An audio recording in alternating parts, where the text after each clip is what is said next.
So who is like giving the orders for all the GHF operations? Great question, sir. I was told very explicitly, directly to my face, that our client is the IDF. Your client is the IDF. Our client is the IDF. And this came out in a discussion once where I was in the control room. I was on I was on control room duty that day. We had shifted responsibilities on a rotational base. So I was in there that day with the radio observing site number 2 distribution.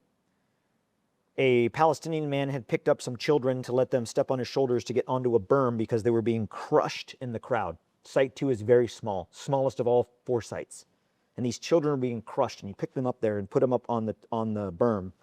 And the Israeli Defense Forces liaison officer in the main control center with us comes up to the screen that I'm watching, and he says, "Tell your men to get them down." I was like, "We got this under control." I was like, "I know they know what they're doing. No, they're children. Let's calm down. Mm-hmm. Get them down now, or I will."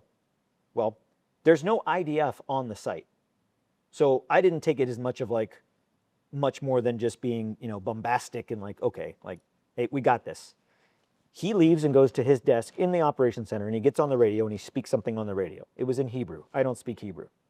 One of the contractors that was there was American that did speak Hebrew, and he notifies me. He said, "Hey, he just told the snipers at the IDF position, because the site number 2 is co-located with an Israeli base."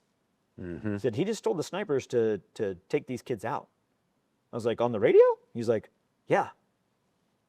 This lieutenant colonel then comes back up and he says, "Get them down." And I look at him and I say, "Did you just call on the radio and tell your men to shoot them?" And he said, "I'm going to take care of this if you don't." I said, "You are not going to shoot. You are not going to shoot children. You're also not going to shoot because if your men miss, you're going to hit others. You're not going to shoot." Thank God we didn't come to the conclusion of figuring out whether he would or not, because the children jumped down and ran off of the site. They didn't want to be there. They were unarmed.